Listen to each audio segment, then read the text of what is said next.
Welcome to Zen and the Art of Real Estate Investing. What if you could learn from experienced real estate investors, find out what got them to where they are now, get insight into their daily habits, and take these insights to inspire your own growth? Each week, Jonathan Green shares an in-depth look at the mindful approach to real estate investing. Jonathan is a real estate investor, advisor, and coach, as well as the founder of Streamlined Properties and the team leader of Streamlined Properties on Market, brokered by eXp Realty. Whether you are looking to start from scratch, get to the next level, or just a straightforward and honest approach to real estate investing, Jonathan seeks to provide a free mentorship program you can take with you anywhere. Now, here's Jonathan. Welcome back to another week of Zen and the Art of Real Estate Investing. I'm Jonathan Green. Before we get to our guest for the week, actually, you know what? I'm just going to tell you at the end. So if you listen to the whole episode, you're going to hear all the stuff about subscribing, following, and sharing with your friends. Just do it if you like it. Write a 5-star review. It's all good. It helps us. Anyway, this week, I hope you're excited to have another land episode. This week, we talked to Brent Bowers, who went from the military to real estate investing, and now he's specifically focused on land. Let's go. This is episode 44 of Zen and the Art of Real Estate Investing with my guest, Brent Bowers. Brent is a former Army officer with over 8 years of service who came back, got into the real estate investing field, and now is a land coach at the Land Sharks. Brent, welcome to the show. Hey, Jonathan, thanks for having me. Yeah, my pleasure. I know we're going to talk a lot about land, but this is something that has always interested me. Are there more service people now interested in real estate while they're away? Because it seems like passive income could be a good option for when you guys get back. That's where I want to start. Yeah, for me, that was me. I was always away, always training, always gone. And I was like, what is passive income? And I thought it was buying a rental property and then getting the phone calls from the property manager and having the sewer line needs replaced and they give me this outrageous bill. And I'm like, oh my God, I'm going to call 5 other people. And then I was like, this is a job. It turned into another job that I was trying to run from. Yeah, my land business truly created passive income from me. Did I make a bunch of mistakes doing it? Heck yes.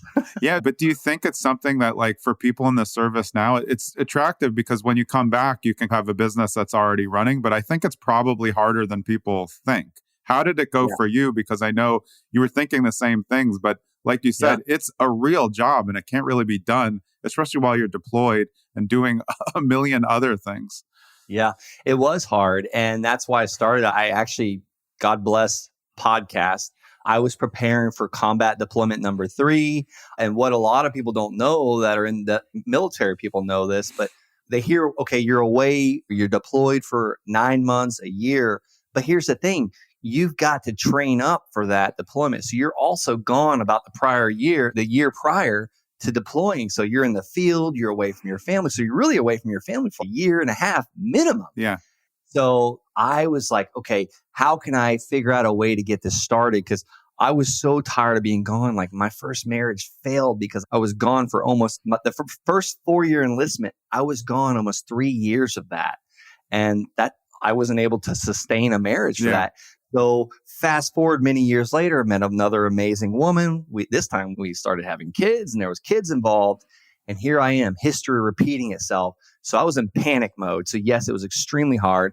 Also, I didn't have any money. I was racked up in credit card debt and didn't have any time. So I really had to be hyper focused with my time. Like I didn't take lunch breaks for the last 3 years I was in the military. So I was just making sure that I was doing income producing activities via time blocking, AKA I would get up 2 hours prior to having to be in the work. And I would work on my business. And then during that lunch break I would call sellers and buyers. And then in the evening when we put our first baby, we had only one child at the time. We put the baby down and me and my wife would handwrite letters. Oh, yeah. And thank God she was on board with me. Yeah. What's that? That's a good point, though. We've talked about that a lot. Almost every episode we've had, the partner is always on board. And I think it's huge because you can't have a successful business, especially something like investing where a lot of it's running out of your house and you have to run out for a quick appointment if your spouse or partner isn't on board. So that obviously you said has helped. And does that help you still to this day, having someone who's also interested in the business? Yes. And let me tell you, like, there's been some many ups and downs. My wife is phased completely out of the business. Like, she runs the household, she takes care of the kids. But here's the thing, I'm still there for breakfast and I'm Right. still there for dinner at night. But I got into another trap where I would only tell my wife the negative things. This deal just fell through. This buyer stopped paying. We just lost money on this house, because I would buy houses too. Yeah. And I didn't realize it. I was wearing her down. And like, I was really just wanted to hear her advice on it, or just have someone to talk to. Entrepreneurship is a lonely business. So that was another like thing I realized. She was like, you only tell me about the bad things. And it's like, oh my God, I didn't even realize. Yeah, but a great job by her to tell you, because I think I think that's pretty common in investing. The more projects you have, the things that are like red lights are always the things that are like, what's wrong? And you're not a quick, easy close. You're just like, oh, take the money and put it into something else. You forget to celebrate all the wins, which hopefully are mostly wins. That is so true. It's the reason why I keep this victory bell next to my computer.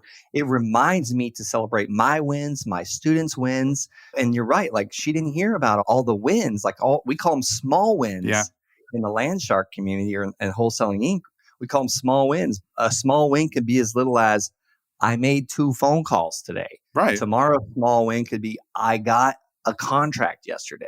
Yeah, but those are smart metrics, because it depends where you're starting, what volume you're looking to do. And some people you need to start small. Maybe 2 calls is hard for somebody who's never made any calls, especially when on the receiving end, they're like, screw you, which is common. You have to build up your phone call tolerance.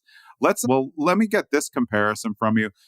Now you're super into land. Land is your thing now, but compare your experience with houses to land, and why has land been such a better fit for you personally?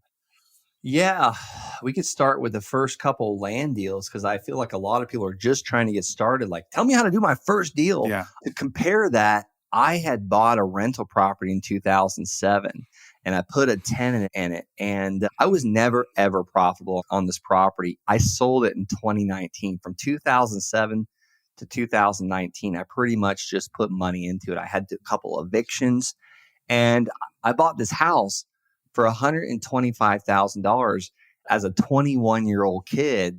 And that was a massive investment. But then we talked that I was never profitable on it. It just gave me heartburn and nightmares. And my first deployment, I saved up almost $5,000 on my first deployment in 2010. That was a lot of money for me back then. Guess what? Where that money went? Like, I get like a month. Yeah, pretty much. I got a 30 days leave after my first combat deployment. Was 1 year of deployed, gone. And I had 5,000 saved up, and all we wanted to do was travel Europe, because we lived in Germany. Yeah. That was my home base. There was no traveling, because that $5,000 went to renovating the house after I evicted the tenant, and she bashed in all my walls and destroyed the toilet. And it's like, my first wife was like, I can't believe you screwed up so bad, like that all of our money just went to this. And I still to this day, that hurt me. Yeah. But then my first land deal, let's talk about my first land deal. Yeah, let's do the comparison, because it's much different. Yeah. I sent out a postcard that said, hey, my name is Brent. I'd like to buy your land at 123 Main Street. And most of the time they don't even have addresses. So I would say in El Paso County, Colorado, because that's where I was at. Right. If you're interested in an all cash, fair priced offer, call me or text me. God bless you. And if anybody wants a copy of that postcard, just go to thelandsharks.com/postcard and you can have it. That thing I bought millions of dollars worth of property with that postcard, but I sent it to the tax delinquent list. This was people behind on their taxes for their land. Now, these people, some of them were years behind, and they were happy to hear from me. So the first guy that called was like a retired CPA. I still remember it to this day, because I was hiding in the bathroom at work to take this call. Because like, as an Army officer, you're not supposed to have a business outside of the military. Yeah. So I took the call. He told me the price. I was like, oh my God, okay. Let me drive to it on the weekend and I'll get back to you. Is that okay? He's like, yeah, whatever. Yeah. So we went and looked at it. I had no clue what it was worth. I called the real estate office down the street from the land. She was pretty familiar with the area. Yeah. I said, what do you think is the blowout price, the 30 days, get it done now price? Like I cannot have my money into this piece To of sit land. there. Yeah. And I had I mentioned, I had a lot of debt because I had bought several other rental properties and they were all fixer uppers and Yeah. I wasn't making money on any of them. I was just going further and further in the hole. So I was freaking out over $285. Seriously, that's terrible to say this. But she goes, I don't know about the blowout price, but I think you can sell it for about 10 grand on the multiple listing service. I was like, are you kidding me? Okay. I was like, I'll call you back as soon as I own it. I hang up with her. I'm telling my wife, and literally she calls me right back and makes an offer for 5 grand. I said, let's do it. She bought it for me the next week for 5 grand. And I traded $285 for 5,000. Yeah. Needless to say, I was hooked. And then I did a couple more and I was doing like junky property, like land that was landlocked, land that was not buildable, not accessible. And the next one got me a seller financing note. And I paid $500 for the second parcel that I'd bought. And I put it on Craigslist because I didn't think it was worth much. I said 500 down, 400 a month. I had a buyer the next day because Americans don't care what it costs. It's about what's the payment going to be. And that's the one that got me addicted. That's the one that changed my life because now I'm literally profitable. I get my money out from day one. I'm profitable 30 days later and it's paying my truck payment. And I just kept doing those over and over. And then I got out of the military. No, but it's a great differentiation between the two. One, there's no tenants, which is why I always say self-storage is a lot easier. There's nobody living in the unit. So there's one bathroom, there's no leaks. It's interesting though. People don't think that you can sell land that's, like you said, landlocked or unbuildable. But what are people buying those for? What's the options? Are people not doing their due diligence, or is there some other alternative options for these land that nobody ever can sell? And that's where the best deals are, like these weird, like corner properties that can't really be, the house isn't going there. What are those deals like? Because I think will be interesting because you're not buying them you're talking about a $285 and $500 investment, which for anybody means it's accessible at some point. Yeah, the low barrier of entry, really, for me. And I needed to build up my confidence. Now, I didn't stay with that lesser expensive land. I did probably 10 or 12 of those to really build a great bank account and pay off that debt. But what were those people buying it for? That first one was a real estate agent. Like, she knew that area better than me. She lived. It was Palmer Lake, Colorado. What she was planning on doing was speculating. Like, she was waiting for the city to approve the road going over the railroad tracks. And there was $1 million homes just down the hill. It was overlooking the Pike National Forest. The second parcel of land for 500, that buyer just wanted a place to go hunting. It was 4.5 acres surrounded by state park, just south of NORAD in Colorado Springs. Yeah.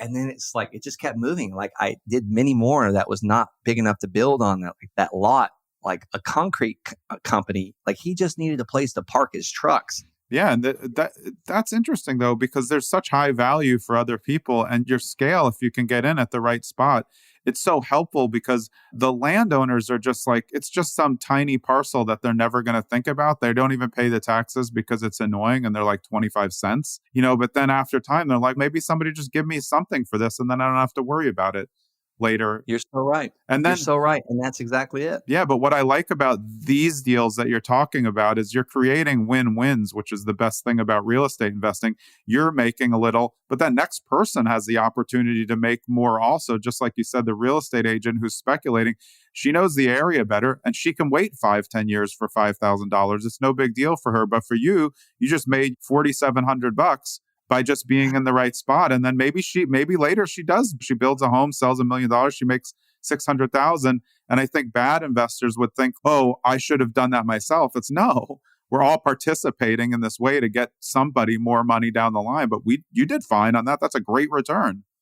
Yeah, no, it's so true. And that's exactly what it is. And it's just, they're completely unemotional. They're not attached. It's not like some of these dirty old stinky cat key houses that I've purchased where the seller literally raised their family. They're so emotional to it, even though they've never replaced the roof or painted the house one time or even cleaned the carpet. Yeah. And what are the homeowners told? Like, your house is your biggest investment. Now, granted, we know that. And as real estate investors, Like if it's not an investment, if it's not bringing you a return on investment or monthly income, but they're told that. So what do investments do? They're supposed to go up, right?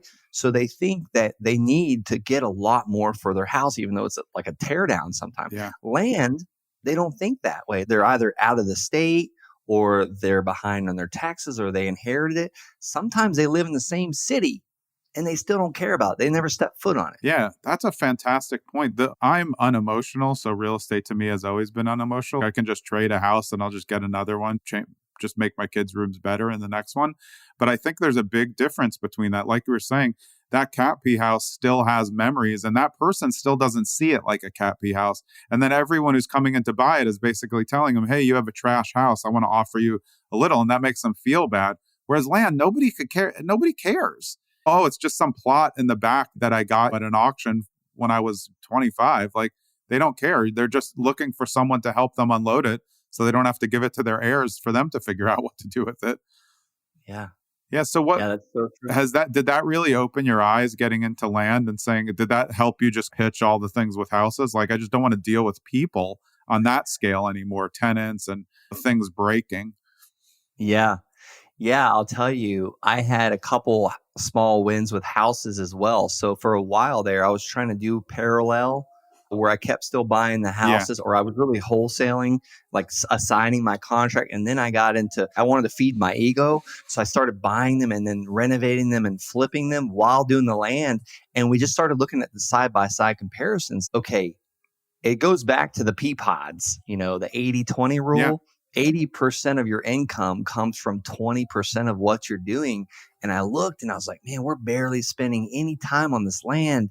And like, I told you the returns, like some of these I was getting like 2,500% return on investment. And then I look at my house deals, I'm getting like 200%, but they were sometimes bigger spreads. So I got that shiny object syndrome. And it was really cool because HGTV makes it look so cool and sexy, but they don't talk about the contractors robbing you and the house is getting broken into and all the debt and this. Like my wife, going back to like her another negative thing, she's like, you were asking me to sign these personal guarantees for hundreds of thousands of dollars, and I never had to do that with land. Yeah. None of my own money is in this. Like most of the time, like I really preach profitable today and forever, like profitable from day one, because a lot of these land deals, I make money as soon as we buy it, because most of the time I'm able to, like, for instance, I just bought a piece of land. It's not touching the water, but it can see the Indian River in Florida from the land.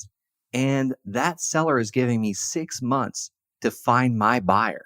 And that seller is going to let me make payments to him for 15 years at 5% interest. My land specialist realtor, which is a powerful game changer, by the way, you find a land specialist realtor, he's like, man, we could sell this for double what you're paying if you're offering that seller financing at 12% interest. So my payment from my buyer is going to be about $2,200 a month. My payment to my seller is going to be $1,000 a month. So here's what's cool.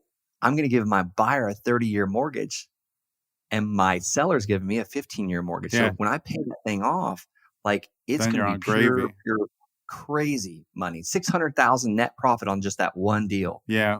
So one thing about land that I think people don't know is there's kind of two ways to sell it. You can just turn and burn and sell it. And it's kind of like, hey, as is product, you figure out what to do. Or you can do your soil test, perk tests, and all those things. What percentage of those are you doing? Are you favoring one or the other? Obviously, properties that you want to sell that are going to be developable to somebody else helps you to do all of the testing, because then you're going to have an enhanced product. Yeah. So the Zen and the art of the real estate investing, like I love the name of this because I'm trying to be more Zen about this. So I pick that passion project once a year to do some parcels, and I don't do any of this alone. I only do it with people that are smarter than me. So I have a couple, like one area we'll buy in, and then we've got a general contractor that will build us a spec home. And I do that with a partner, by the way, that manages it. Nice. I'm just a 50-50. So we turn about one house a year, every 9 months doing that.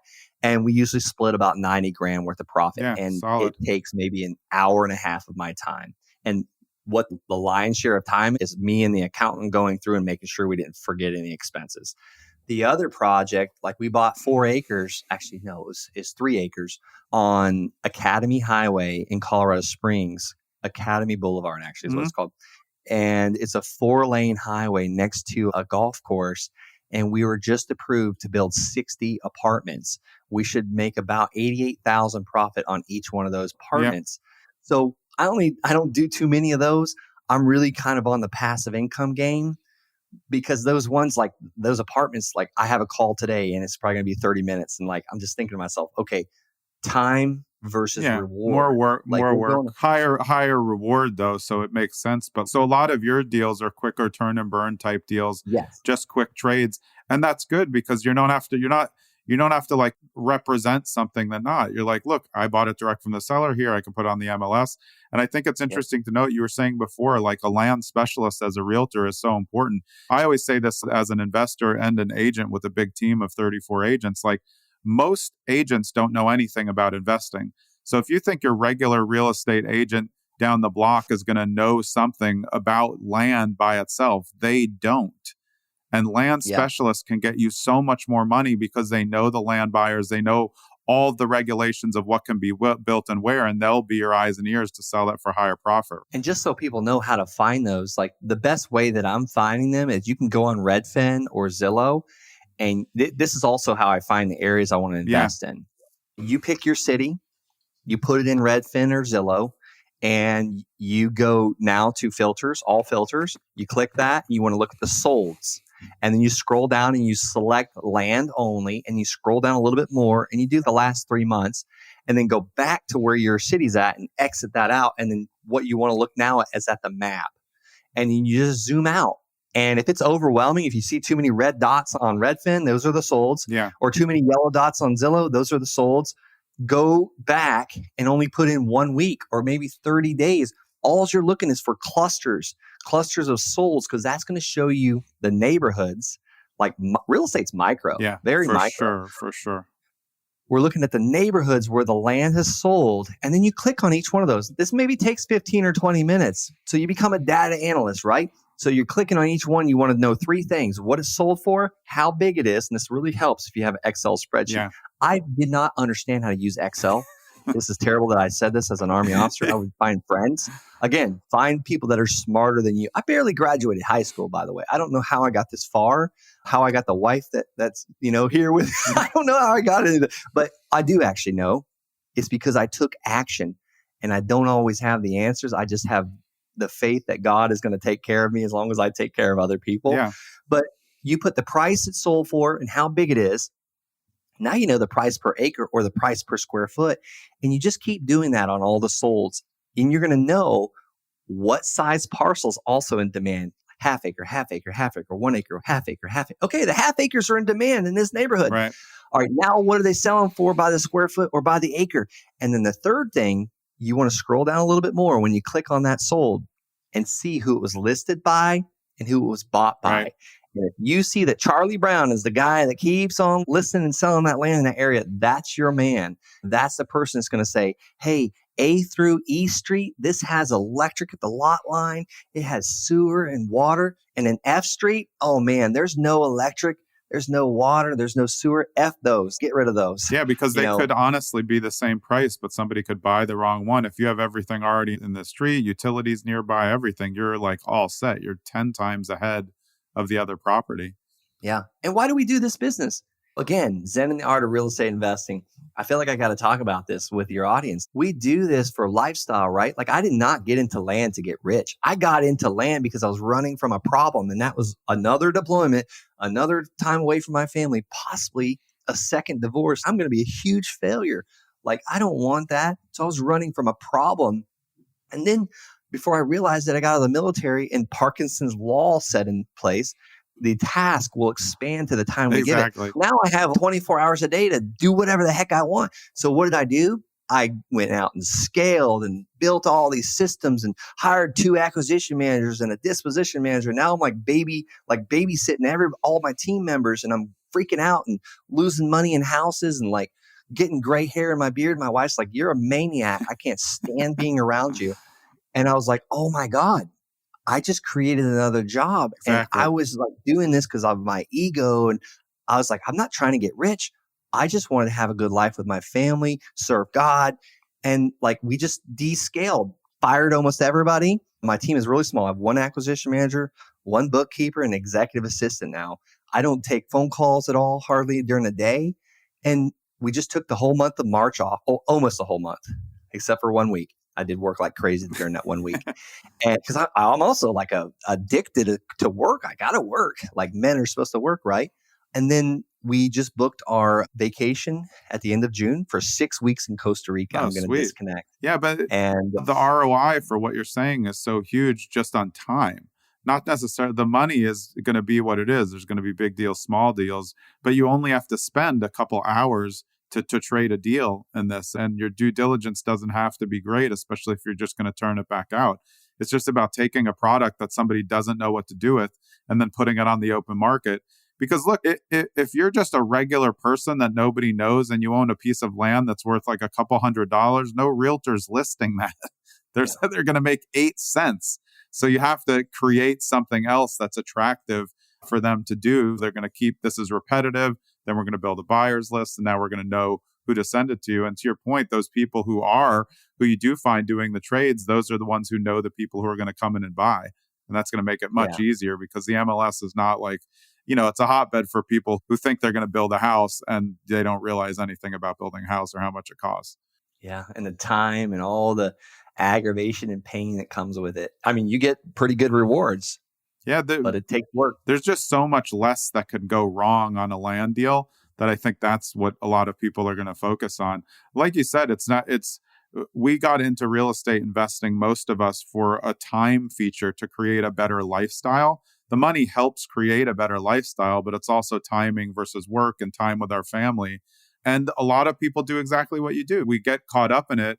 We get too many things going because it feels good. It feels like we're like accomplishing a lot. And then we have much more strenuous job than we ever had as a 9-to-5 or even deployed. Like you realize you're working 22 hours a day on something that was supposed to be a side hustle and passive. Yeah, that's so true. It's so true. We got to remember why we started this. What was the original why again? Yeah, exactly. Was it to have $100,000 a month coming in for passive income? No, but that was my goal. I was like, I hit 19,000 and I was like, let's go to 100. What the heck? Yeah.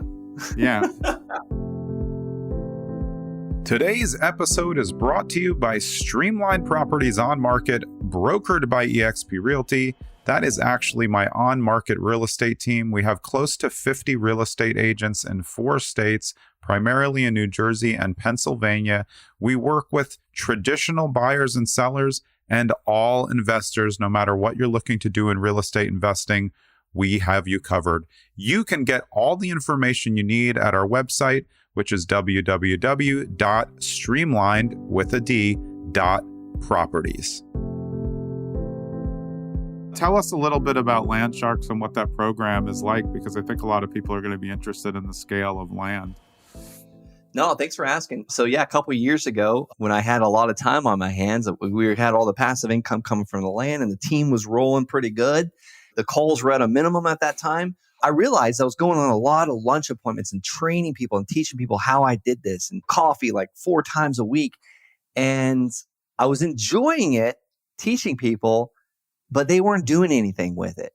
And I'm like, you guys are wasting my time. And a mentor of mine that started Wholesaling Inc., which I'm so proud to be a coach for today. I'm their land coach. Tom Kroll was like, hey, what's your program look like? And I was like, what program? I'm just teaching people how to do this. And he's like, well, are they taking any action? I was like, no. He's like, how much do you charge? I was like, nothing. He goes, that's why they're not taking action, you idiot. That's a really good point. So I was like, okay, let me charge somebody. So I started one-on-one coaching people for $900. And like one of those guys just did literally, he made over $500,000 net profit on a land deal. So I actually one-on-one coached 16 people. And then we built the Land Sharks course around that and the questions and all the things that got them successful. Fast forward 2.5 years later now, it's a series of actual instruction to give them the action step. And each video is like not very long, like 15 minutes, like go do this now. Yeah. And then tomorrow, after you do it, have a glass of lemonade and celebrate your small win. And then tomorrow I'll see you for this. We're getting people results in 45 days to where they make money. I just had Alana, single mother of 4 children, do her 5th land deal that made her $20,000 net awesome. profit. So it's videos with instruction. And then we do weekly support calls. We have a community where my assistant coach is in there answering questions. And it's just giving people what I didn't have when I first got started. Yeah, I think what you said is so important. We're trying to encourage people in any type of coaching to take action, because we don't want to be the ones that they paid and then they say, hey, this didn't work. Almost every time that happens. No, there's a fair amount of like crappy programs out there, but a lot of it is just personal failure in terms of, oh, I thought this course was going to just do everything for me. I'm going to take the course, spend 15. I don't show up at any of the things, but magically I'm going to have land deals flowing into my inbox that automatically buy and sell, and I don't do anything. It's work. But it is the coaching part is connecting with the people in there who are invested in it to make sure they know the money they're spending is worth it, and that the scale is they have to go do something with it.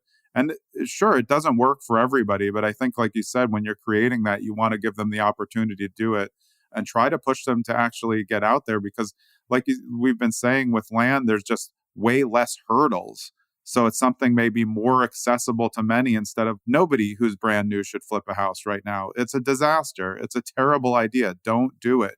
You're not going to make money. You're going to make a mistake. You're going to buy too high. You're going to underestimate your rehab costs. And I know you know this, Brent. This is what happens. These things happen with land. You're dealing with something that's a little bit easier, but you can also make it into a scalable business. I really like the principles behind it. And I'm just a small guy in this business. I see like people out there doing like some incredible things. I just interviewed a guy named Peter on the Wholesaling Inc. podcast. I'm one of their land coaches, but he's done, he started out of college and he looked at what houses cost. And he's like, look, I don't have money. I don't have credit. I don't have anything. Then he started, he's like, well, what about land? And he found where he can buy a piece of land for $2,000 on a site called landwatch.com. 2.5 years later, I got to interview him today.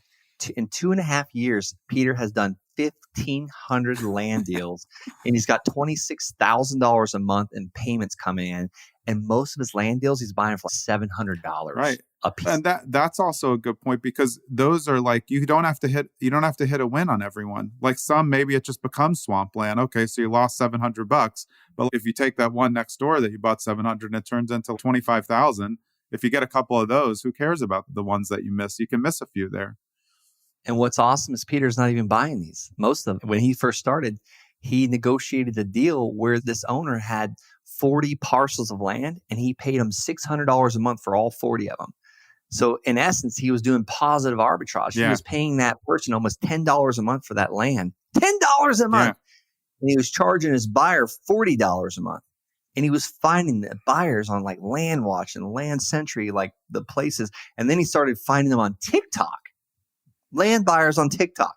I can see it. People forget that TikTok is actually a pretty good search engine, a real backup to YouTube now, but people are searching for stuff, and there's probably land talk. You know what I mean? Like, the cool thing is, you're younger people who are getting invested. This price point is more accessible. So it is interesting that they could find it on TikTok, because there's also the whole glamping culture and people buying land. They're just going to make a little getaway house or just like whatever, camp on the land. There's so many more options now. Like you said, somebody bought land just to hunt or for a concrete company just to put their stuff on. There's a lot of opportunities there, even for industrial. Like, industrial doesn't cost a lot to build. So if you're in the right area and it's zoned correctly, that's an easy win also, because those are turning up as well. There's a buyer for every piece of land. Like, my dad has 10 acres. Well, they actually have 20 acres, but 10 acres of it is swamp, 100% swamp. He is not allowed to touch it. Like, it is protected, but it's surrounded by water management. We call it like South Florida Water Management. That's like our BLM or our Bureau of Land Management for Florida.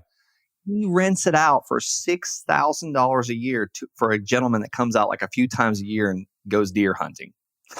That's it. But I mean, it's the thing, like, where people, they're like, oh, you get an extra lot and has 3 garage spaces. And they're like, that's not worth anything. I'm like, what are you talking about? That garage space is probably going to have more ROI than your rental in the house with the tenants that are bothering you all the time.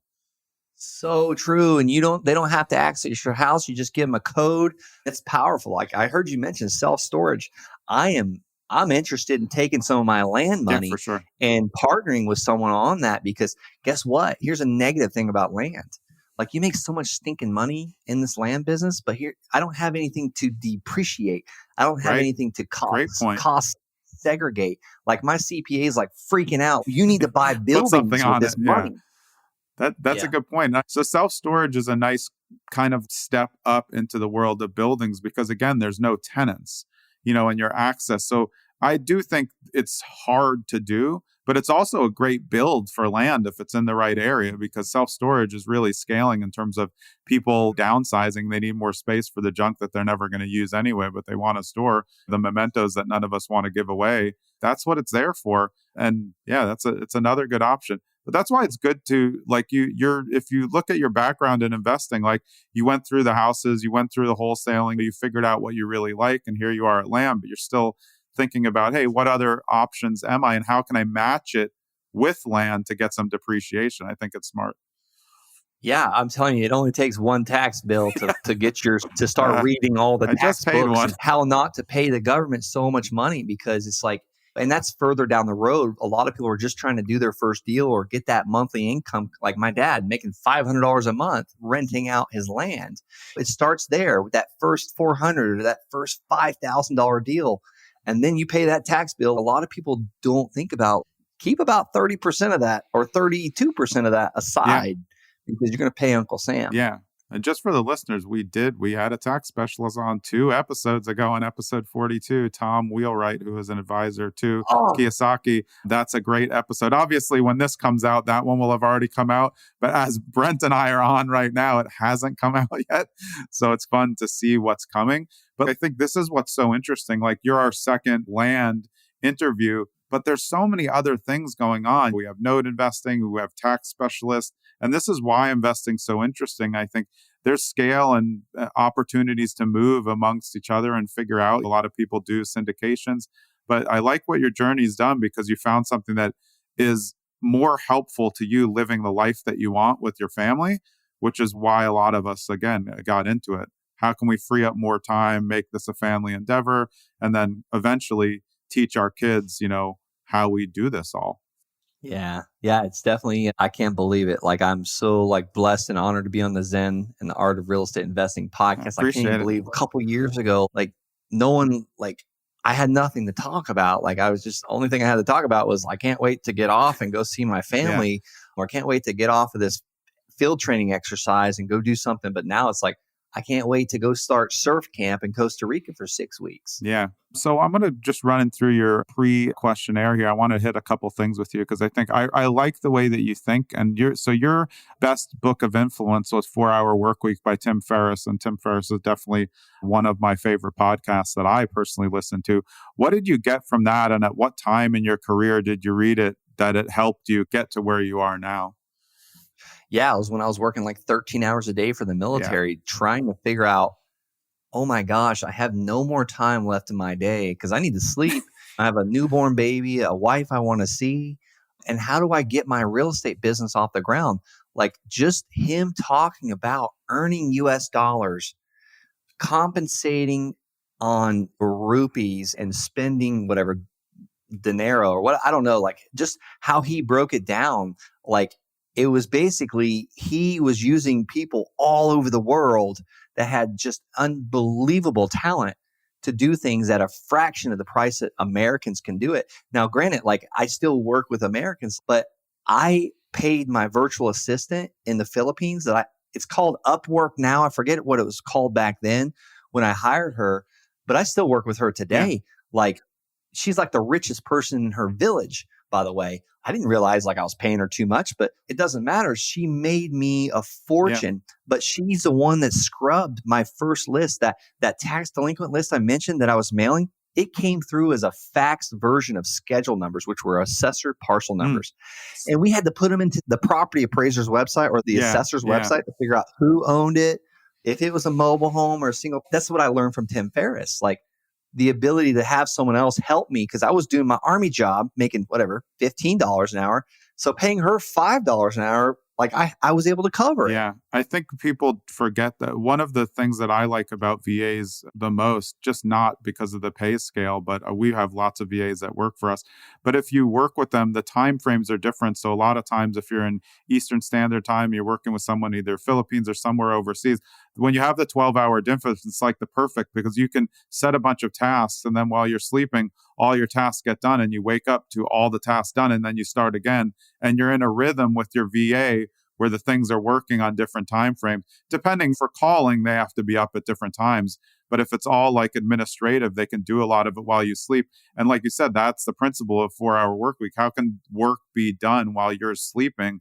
This is how. Yeah, it is so powerful. And let me tell you, I felt like I was an Army officer. Like I started enlisted. So I started as an E1 in the military. And then I moved up to Army officer within about 5 years. But that VA, I would wake up to all these things done. It's the I best. felt like the president of the United States, like powerful, because I was like, look, I just did all this, which really I didn't. It was Malika that did it and Valentina that did it.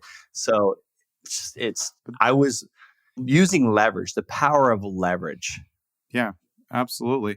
So one of the most important traits for a real estate investor to have, we've heard this a lot. I'd love to get your take on it. It's grit. You obviously have it. But so to me, like grit is going through the hardships and that's what you've done to get here.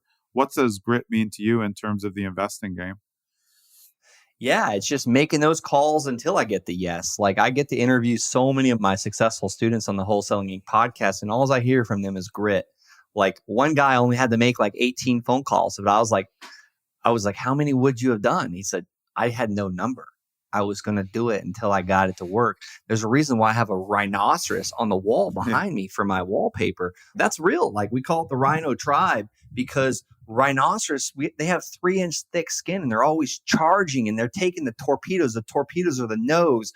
Our spouse that tells us it can't work, or our friends that see us making like $90,000 on one land deal. And they say, you're taking advantage of people. Like those are the torpedoes. But no, my friend's just pissed because he's still overweight and he hasn't made a change in his life. And he takes the weekend to escape his life rather than the weekends to build a life that would be a dream. Yeah. And that goes to one other thing that you said.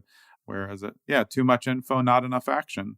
Cool. You can read about all the stuff that you want to do all day unless you're willing to take a step forward. And like we've said a couple times, that first step should be small. People suffer from trying to take too big of a step. We've probably done that both ourselves. We buy in too much, but yeah, 2 calls today could mean 4 calls the next day. Then it's 8 calls. And then you're like, oh, this doesn't suck that bad. It sucks a little, but like it's starting to suck less because I've heard more no's. So then when you get to yes, like you said, oh, okay, that was worth it. Yeah. It's always worth it when you get to yes. Everybody knows that in the calling game. But I guess when you're getting pie to the face, when you're new, it doesn't seem so great. But also, hey, you're not in a cubicle. You're probably like in your own house, just hanging out, kids in the background till you get one to work. Yeah. And I'm telling you, like, include your children. Like I used to take my son on appointments. Like it'd be my day to watch Zechariah and he would come with me. Like, that was part of it. And I'll tell you, kids help on the sales. That's how I grew up. My dad was pushing me through windows of foreclosures from 5 years old on. I would go around, open the door and go back after the weekend and tell my mom. She's like, what did you do? I'm like, it was fun. We went to yard sales, made offers on every home. And that's where I learned it. And I think, now I'm trying to get my kids to do the same thing and they're slowly getting into it as well. So it's victory bell for your father. And anybody that has headphones right now, I'm about to blow them let's go. Yeah. You were just far enough away where I think we're okay. Yeah. Yeah, awesome, man. It's been great to connect with you. Where's the best place for people to get in touch with you? The website for the Land Sharks is thelandsharks.com. Yep. If someone wants to schedule a call and figure out how I'm teaching people how to do this. Schedule a call at thelandsharks.com. If you want to check me out, I do a video every day on TikTok, how to make money with land. Brent L. And that stands for land. Yes, Brent L. Bowers 1. Okay, yeah. And so you'll either find Brent across socials, Brent L. Bowers, or a couple of them are Brent L. Bowers 1 for when somebody stole his name. But I'm telling you, I saw that happen. I was like, oh, let's start. And the same thing happened to me on YouTube. Yeah. Someone got me. Yeah. It's just another thing. Well, this has been amazing. I really feel like the listeners are going to get a lot of value out of this. Hopefully they'll check you out on the Land Sharks. But yeah, it was great to meet you, man. I look forward to staying in touch, talking land. The more I talk about land, the more interested I personally get in it. And it's so funny because I have land right now that I know I'm like late on the taxes, and I get the calls and I'm like, why am I doing this? My taxes are like $40 a year. What the hell am I doing? I just got to get off the phone and call and just get rid of pay my taxes because I want to build something on there. Cool. But have your assistant take care of it. Have your accountant take care of it. Just set it on autopilot, because holy cow, I think about those and what my accountant does with the spreadsheets and all that to pay those. I'm like, wow. Like I can't even grasp it. And last thing, the best list, I think, is the one that you said. It's the delinquent list for land for the tax delinquencies. That's a great list because those people just don't care. Whatever you give them, they're going to be fine. You want to hear what's even better now? This is only for the Zen Real Estate Investor podcast. Like the list I'm seeing more of my Land Shark students right now get deals on, as well as myself. Ready? Is the code violation. Oh yeah, list. I love it. Why would land be on the code violation list? High weeds. Junk inoperable vehicles, those connexes, those storage units that people like they want to create these counties are bashing down on it. They're like, no. And we're calling on those and texting and sending out letters. Oh, yeah. I hope people listen to the end because that's a good one. The code violations are great because, like you said, for land, it really means that the owner doesn't care.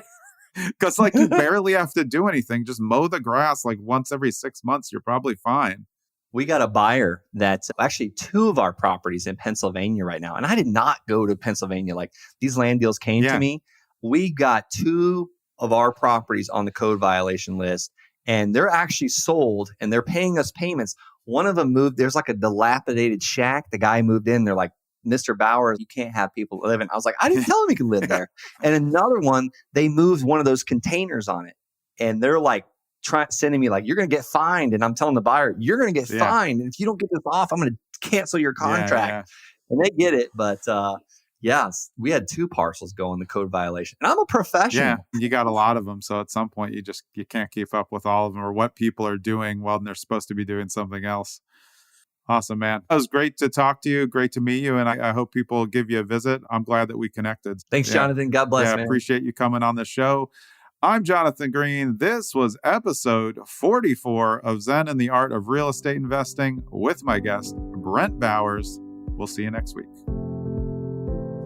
I hope you enjoyed that episode of Zen and the Art of Real Estate Investing with me, Jonathan Green. And I just want to remind you, and this is always an uncomfortable part, I don't want you to think that I'm begging for you to like, subscribe, follow, do whatever you have to do for the podcast, leave a 5-star review. But if you like the podcast and you think it adds value in the real estate investing sphere, then just do me a personal favor. Like the podcast, follow it, share it when you can with your friends, and be so kind as to write a 5-star review if you believe it deserves a 5-star review up against what else is out there. I would really appreciate it, and I hope you keep listening.